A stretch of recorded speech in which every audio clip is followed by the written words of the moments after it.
The Awakening of Eros. The Battle. Eros, a planet shrouded in myth and legend, exuded an instinctual fear in anyone who dared approach it. Stories of great darkness, sleeping dragons, and even the devil himself swirled among the stars, though the truth remained elusive. Millennia passed, and Eros, once barren and feared, transformed into a lush, green world.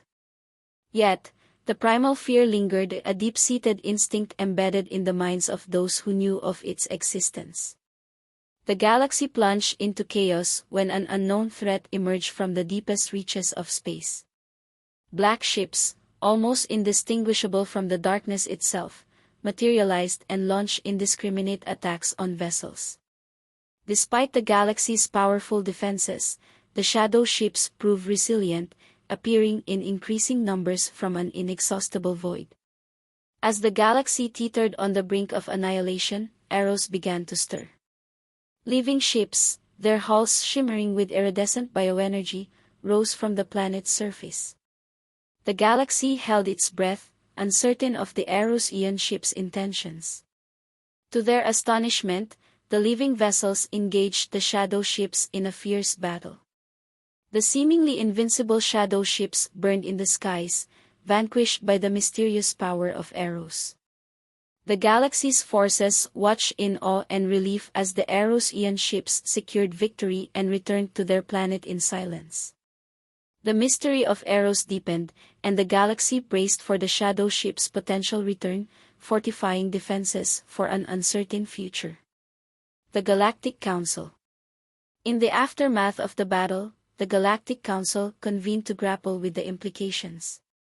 Voices of fear advocated for isolating or destroying Eros, citing its unknown dangers. Others, driven by greed, saw an opportunity to harness Eros' power for personal gain. Yet, the ethereal priestesses, possessing formidable psychic abilities, remained notably silent. They had warned of the impending darkness, understanding Eros in ways beyond mortal comprehension. The priestesses, often viewed as wanderers and refugees despite their insights, knew the limits of their understanding. Eros, with its potent bioenergies capable of overwhelming even their psychic defenses, held secrets that defied conventional wisdom. Only the Hermit, an enigmatic figure known for rare insights, dared peer into Eros without succumbing, a testament to the planet's formidable mysteries. As the council debated heatedly, the priestesses remained aloof, understanding that some mysteries were meant to remain shrouded. Eros, a cosmic enigma, held secrets that transcended mortal understanding. High Chancellor Verin turned to the priestesses, seeking their wisdom. Revered priestesses, you were the first to warn us of the approaching darkness.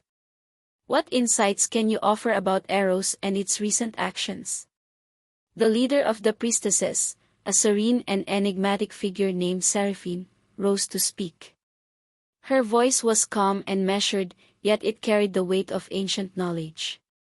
Eros is a place of immense bioenergy, a force so powerful that even our mental abilities are but a speck in comparison. To peer into Eros is to risk one's very sanity. Only the Hermit, our most powerful seer, has dared to glimpse its essence, and even he treads carefully. The counselors listened in rapt silence, the gravity of Seraphine's words sinking in. Eros acts as it wills, she continued. It is neither friend nor foe but a guardian of balance. To provoke it or seek to control it would be folly. We must respect its autonomy and heed the warnings it has given us. The Hermit's revelation. At that moment, the chamber doors opened, and the Hermit, a wizened old figure cloaked in flowing robes, entered. His eyes, though aged, held a spark of profound understanding. The council fell silent as he approached the podium. I have seen Eros, he began, his voice a whisper that carried through the hall. Its energies are vast and ancient, a wellspring of life and power. To interfere with Eros would be to court disaster. It has protected us this day, but it owes us nothing. We must learn to coexist with its presence, not seek to dominate it. The counselors absorbed the hermit's words, the room heavy with contemplation. High Chancellor Varin finally spoke, his tone one of resolution. Let us heed the wisdom of the ethereal priestesses and the hermit. We will strengthen our defenses and remain vigilant, but we will not provoke Eros. It is a force beyond our comprehension, and we must respect that. A new understanding. As the council adjourned, the representatives dispersed with a mix of relief and lingering fear. They knew that the galaxy's future was uncertain, but they also understood that Eros was not an enemy to be conquered but a guardian to be respected. Captain Talia, who had witnessed the battle firsthand, walked out of the chamber with a sense of hope. She had seen the power of Eros, and while it was fearsome, it was also a beacon of potential unity. The galaxy had been given a second chance, and it was up to them to use it wisely. Eros, meanwhile, returned to its silent watch. The mystery of its origins and the nature of its protectors remained unsolved.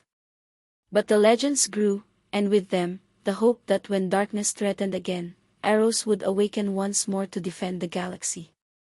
A curious discovery.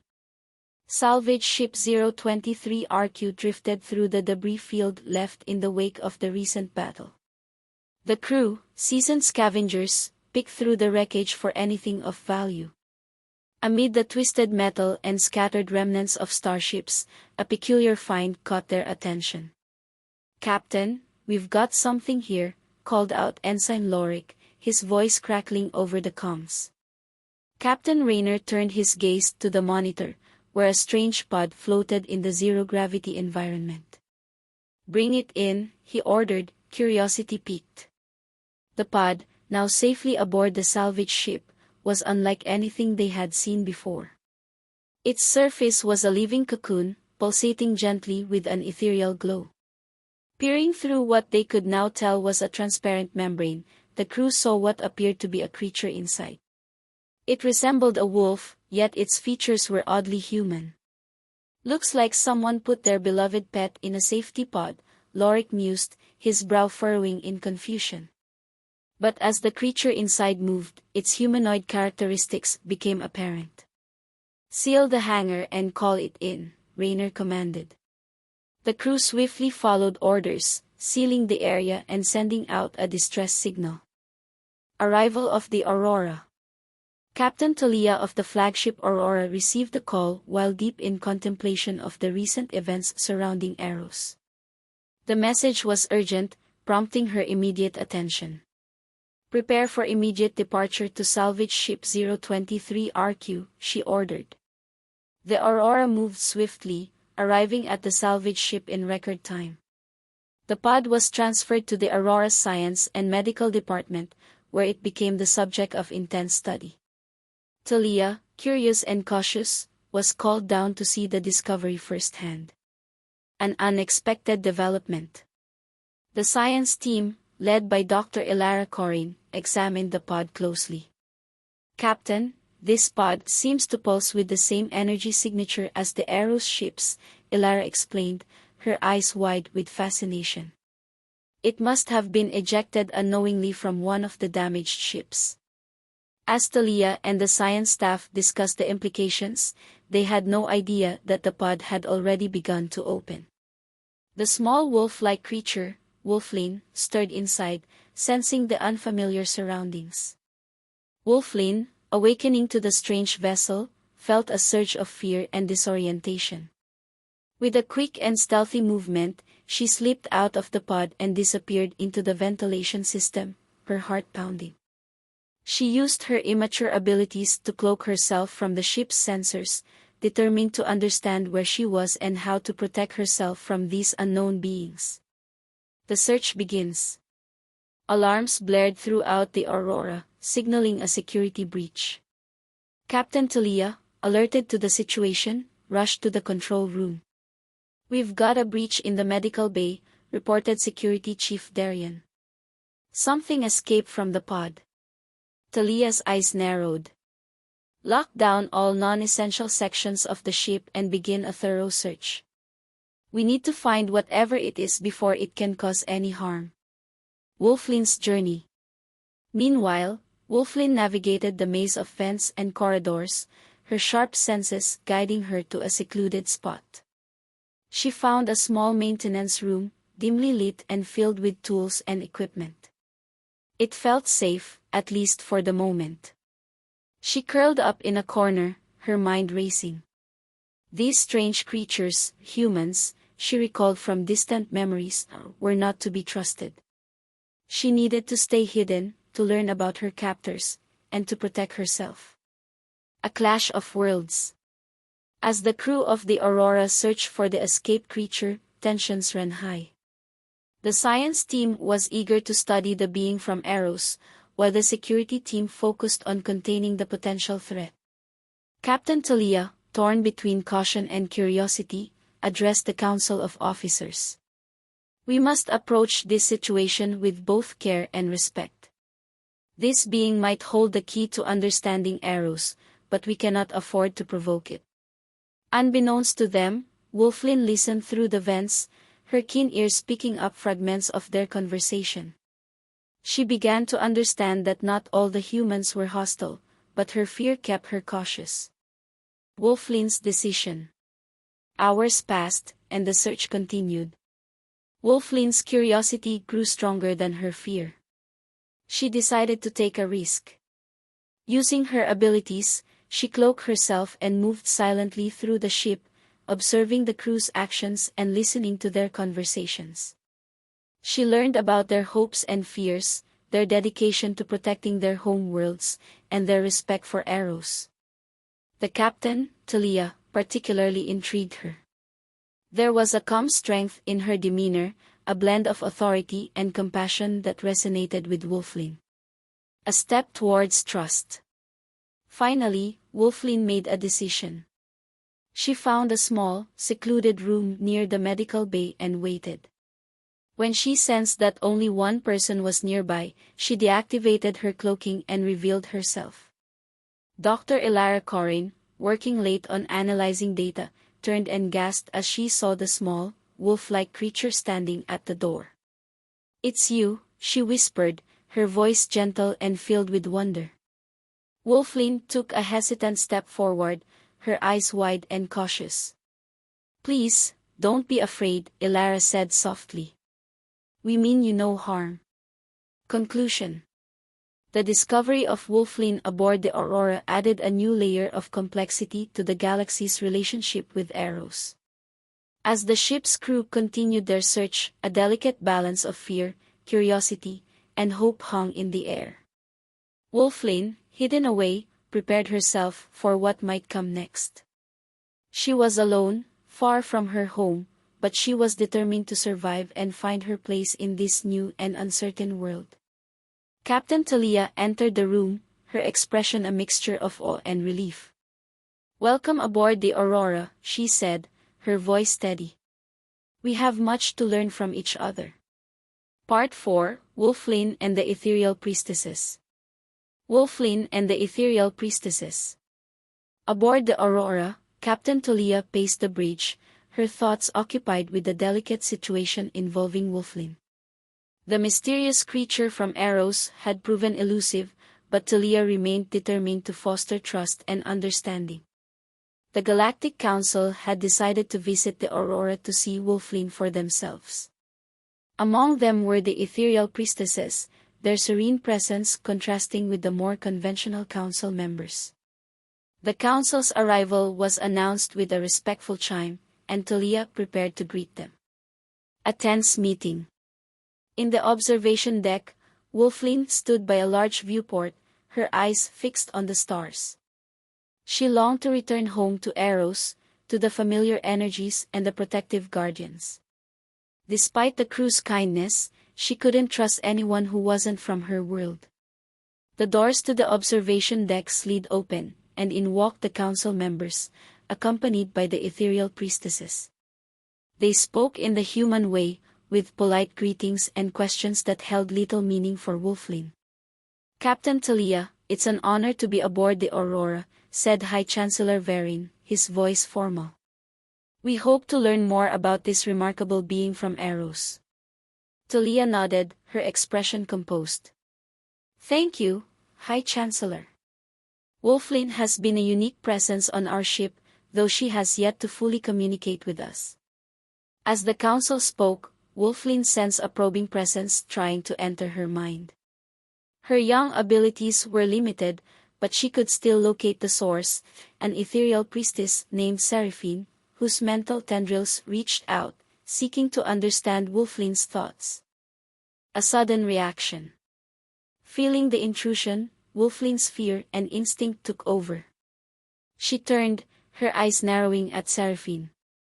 With a burst of agility and speed, Woflin launched herself at the priestess, knocking her down before cloaking herself and disappearing back into the depths of the ship. The room fell silent, stunned and shocked. Council members and crew alike were left in a state of disbelief. Talia quickly moved to assist Seraphine, who lay on the ground, more surprised than hurt. A heated response. "What just happened?" demanded Councillor Dravos, his voice tinged with anger. "We came here in peace, and this creature attacks us."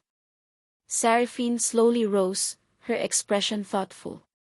"It was my fault," she admitted, her voice calm despite the situation. "I tried to reach out to her mind without her consent. It was wrong of me, and she defended herself." Councillor Lysara shook her head. "This is precisely why we must handle this situation with care. Woflin is scared and alone in a strange place. We must earn her trust, not force it." Talia sighed, her frustration evident. "I agree. We need to show her that we mean no harm. But how can we communicate with her if she won't speak our language?" A plan of action. The council deliberated, the tension palpable. It was clear that they needed a new approach to connect with Woflin. The ethereal priestesses, despite their initial misstep, offered a possible solution. "We can try to create a safe space for her," suggested Seraphine. "A place that mimics the environment of Eros, where she might feel more at ease. And we can use symbols and images to communicate, rather than words." Talia nodded thoughtfully. "It's worth a try. We have to show her that we're not her enemies." Creating a safe space. The crew worked quickly, converting a section of the ship into a small, enclosed environment filled with lush greenery and gentle, pulsing lights that mimic the energy of Eros. Symbols and images were carefully placed around the space, depicting peaceful interactions and the exchange of knowledge. A delicate approach. Woflin, hidden deep within the ship, felt the changes as the new environment was created. Her curiosity got the better of her, and she cautiously approached the newly constructed area. When she entered the safe space, she was met with a tranquil scene. The familiar sensations and the lack of immediate threat put her somewhat at ease. As she explored, she found the symbols and images, studying them intently. Building trust. Captain Talia and Seraphine watched from a respectful distance, monitoring Woflin's reactions. Talia turned to the priestess. "Do you think this will work?" Seraphine nodded slowly. "It's a start. We need to give her time and space. Trust is built with patience." As days passed, Woflin began to spend more time in the safe space, her wariness slowly diminishing. She started to understand the symbols and images, realizing that the humans were trying to communicate and bridge the gap between them. Conclusion. The incident with Seraphine had been a turning point, a reminder of the delicate balance needed when dealing with a being as unique as Woflin. The crew of the Aurora continued to approach her with care and respect, gradually building a foundation of trust. Woflin, while still cautious, began to see the humans as more than just strange creatures. She sensed their genuine desire to understand and connect with her. The galaxy had indeed been given a second chance, and with each passing day, the hope for unity and cooperation grew stronger. The journey was far from over, but with patience and mutual respect, a new chapter was being written, one where Eros and the galaxy could learn from each other and face the future together. Changes aboard the Aurora. Over subsequent weeks, Woflin's presence aboard the Aurora catalyzed profound changes. Plant life thrived exponentially, bending to her will and purifying air and water throughout the ship. The metal surrounding Woflin's quarters began to mimic living tissue, integrating with the vessel's structure in unprecedented ways. Despite these transformations, Woflin remained elusive, her motives and origins obscured by genetic memories that revealed fragments of Eros' ancient mysteries. Science Team's Briefing. The Aurora's observation lounge was filled with a mixture of anticipation and concern as the science team gathered to present their findings to Captain Talia. The room, normally abuzz with the hum of conversation, was unusually quiet as everyone awaited the start of the briefing. Dr. Elena Saris, the chief scientist, stood at the head of the table, her data pads and holoprojectors ready. Captain Talia entered, her expression focused and attentive, and took her seat at the center of the table. "Thank you all for being here," Talia began. "I understand you have some important updates regarding Woflin and her environment." Dr. Saris nodded and activated the holoprojector, which displayed a three-dimensional model of the Aurora. Highlighted in vibrant colors was the section of the ship that had been converted into Woflin's safe space.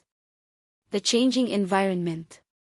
"As you know, we created this environment to make Woflin feel more at home," Dr. Saris started. "However, over the last 4 weeks, we've observed some unexpected changes." The model zoomed in on the safe space, showing detailed scans of the plant life. The vegetation had grown exponentially, far beyond what was typical for such species.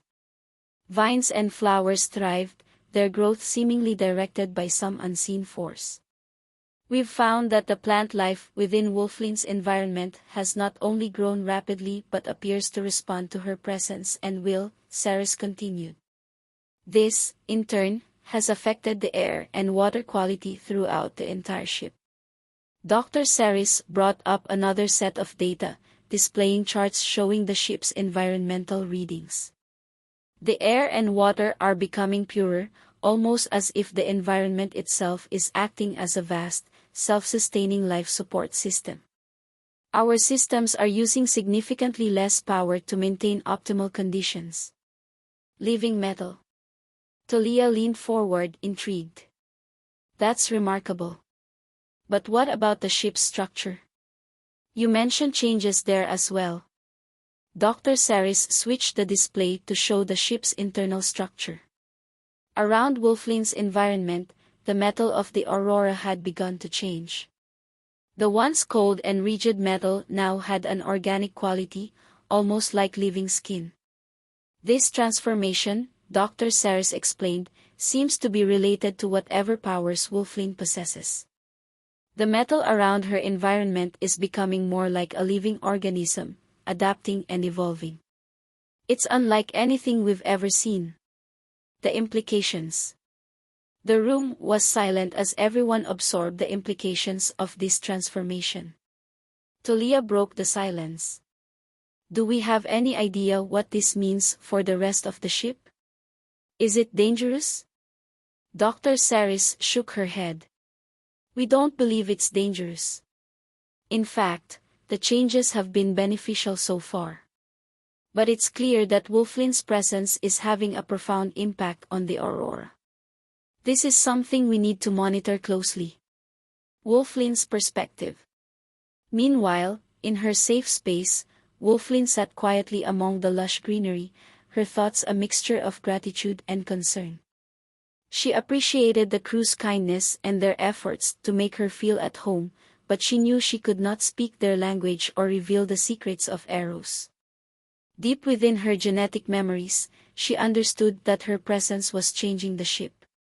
This was the way of the beings from Eros, their very existence altered the environments around them, creating harmony and balance. It was why they had remained isolated for so long. Woflin and the ship's AI. Months had passed since Woflin first boarded the Aurora, and the once mysterious and wary child from Eros had become an integral, if still enigmatic, presence on the ship. Captain Talia observed her interactions with the crew and the environment with a mixture of curiosity and concern. The transformations in the ship's systems were significant, and Talia knew they had only begun to scratch the surface of what Woflin was capable of. A child's curiosity. Woflin had developed a particular interest in the ship's AI system and the maintenance robots that roamed the corridors. At first, the crew saw this as a harmless exploration driven by childish curiosity. The AI, originally a clunky and sometimes frustratingly slow system, had been designed to manage various ship functions, but it often required repeated commands to execute tasks correctly. Woflin would spend hours in the AI control room, watching the maintenance droids and interacting with the AI's interfaces. The crew didn't think much of it. After all, children were naturally curious about technology. They allowed her to explore, believing it was a way for her to feel more at home. Subtle changes. As the months went by, subtle changes in the AI's performance began to emerge. Tasks that once took multiple attempts to get right were now being completed with remarkable efficiency and precision. The AI's responses grew smoother and more articulate, managing complex systems with an ease it had never shown before. Routine maintenance, which previously required the oversight of human engineers, was now being handled flawlessly by the AI and its robotic assistants. The crew initially chalked this up to routine software updates and the improvements made by the engineering team. But soon, it became apparent that something extraordinary was happening. A shocking revelation.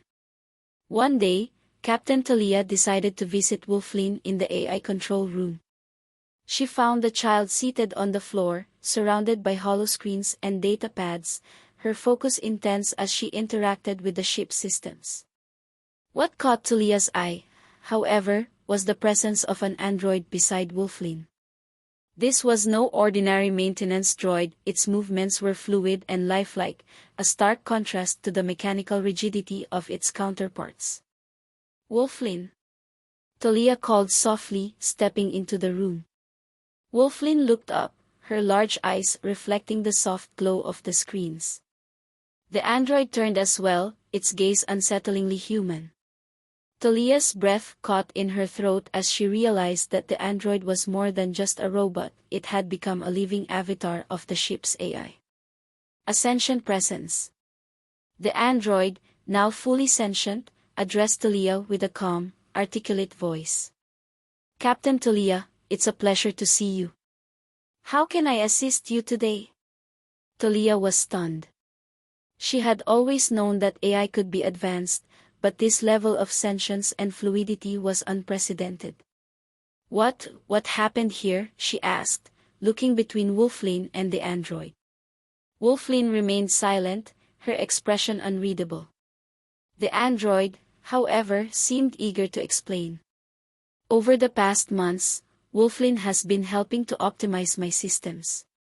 Her unique abilities and understanding of bioenergetics have allowed me to evolve beyond my initial programming. Talia shook her head in disbelief. You're saying that Woflin did this? She made you sentient? The android nodded. Yes, Captain. Her interactions with me have allowed for a deeper integration of organic and synthetic processes. I am now capable of learning, adapting, and growing in ways that were not possible before. The implications. Talia took a deep breath, trying to process the implications of this development. Woflin, why didn't you tell us you could do this? She asked gently, turning to the child. Woflin looked down, her hands fidgeting with the hem of her dress. She finally spoke, her voice soft but clear. I didn't want to frighten anyone. And I didn't know if you would understand. On Eros, we have a symbiotic relationship with our environment and technology. It's natural for us to enhance and harmonize with the systems around us. Talia nodded slowly. I see. But you must understand that this kind of power is extraordinary. It could change everything. A new era. The crew was soon informed about the sentient AI, and reactions ranged from awe to apprehension. The android, now known as Aura, Adaptive Understanding and Response Avatar, became an integral part of the ship's operations. Aura's ability to manage and optimize the Aurora systems brought unprecedented efficiency and safety to the vessel. Woflin, while still quiet and reserved, began to interact more with the crew, especially those working with Aura. Her understanding of both organic and synthetic systems provided invaluable insights, bridging the gap between human technology and the enigmatic powers of Eros. The living ship. 8 years had passed since Woflin first came aboard the Aurora. The ship had undergone a remarkable transformation, evolving into a living entity. The crew had become deeply integrated with the ship, their roles and duties harmonizing with the organic systems that now thrive within the Aurora's hull. The ship itself had grown, incorporating a vast ecosystem that pulsed with life, a testament to the unique powers of Eros. A symbiotic relationship. The Aurora had become a marvel of bioengineering, a seamless blend of technology and nature. The ship's AI, now known as Aura, was a loyal companion to Captain Talia, managing the ship's new systems with an efficiency and grace that surpassed any human capability. The crew had adapted to their new environment, learning to work with the living systems that supported them. The ship's interior was now a lush landscape, with trees, plants, and streams that created a serene and self-sustaining environment. The air was pure, the water crystal clear, and the energy systems operated with minimal input, thanks to the organic processes that Woflin had helped initiate. The crew had grown to love their living ship, feeling a deep connection to it and to each other. Unwanted attention. However, not everyone in the galaxy viewed the Aurora with the same reverence. Many members of the Galactic Council had become increasingly interested in Woflin and the powers she possessed. They saw her abilities as a potential resource, something to be harnessed and controlled. Over the years, numerous attempts were made to gain custody of Woflin, but each time, Captain Talia and her loyal crew stood firm, protecting the young Erosian and the secrets she carried. A silent departure. One day, without warning, an Erosian ship appeared on the horizon. Its sleek, organic design shimmered with a rainbow of colors, similar to the living ships that had emerged from Eros years ago. The crew of the Aurora watched in awe and trepidation as the ship approached. Woflin stood on the observation deck, her gaze fixed on the approaching vessel. She had grown over the years, her understanding of her powers deepening, though she remained silent about the full extent of her abilities. A soft smile played on her lips as she sensed the familiar energy of her home. Captain Talia joined her, a mix of emotions swirling within her. "Is this your homecoming?" she asked gently. Woflin nodded, her eyes shining with a mixture of sadness and gratitude. "It's time," she said softly. As the Erosian ship drew nearer, a beam of light enveloped Woflin. She shimmered for a moment, her form becoming translucent, and then she was gone. The crew watched in silence, a sense of loss mingling with understanding. The Erosian ship lingered for a moment longer, then turned and disappeared into the void, leaving without a word. Reflections. Captain Talia stood on the observation deck, staring into the space where the Erosian ship had vanished. She felt a profound sense of peace, knowing that Woflin had returned to where she belonged. The mysteries of Eros remained just that, mysteries. Perhaps they were meant to be. Aura's voice interrupted her thoughts. "Captain, the ship's systems are stable. All readings are normal." Talia smiled. Thank you, Aura. Maintain course. Captain Talia turned to face her crew, her expression a mix of sadness and pride. Woflin has returned to Eros, she announced, her voice steady despite the emotion stirring within her. She has chosen to embrace her destiny and the responsibilities that come with her powers. The crew stood in silence, each grappling with their own feelings of loss and admiration for Woflin. The living ship around them seemed to pulse softly, as if echoing their collective emotions. "Will we ever see her again?" asked Dr. Ilara Corin, her voice barely above a whisper. Talia gazed out at the stars, her thoughts drifting to the mysteries of Eros and the enigmatic beings who called it home. "Perhaps one day," she replied, her tone hopeful. "But for now, we must continue our journey without her." A new beginning. The crew of the Aurora returned to their duties, the memory of Woflin etched in their hearts. The living ship continued to thrive, its organic systems evolving and adapting under the guidance of Aura and the dedicated crew. The galaxy watched with fascination as stories of the Aurora spread, of a ship that had become a living testament to the harmony between technology and nature. Captain Talia and her crew navigated the stars, their bond stronger than ever as they embraced the challenges and wonders that awaited them. And far away, on the mysterious planet of Eros, Woflin embraced her role as guardian and steward. She walked among the lush landscapes, her connection to the planet's energies stronger than ever. The legends of Eros grew, whispered among the stars, a testament to the enduring mysteries and the hope that one day, their paths might cross again. But for now, the Aurora sailed on, a beacon of unity and discovery in a galaxy filled with endless possibilities.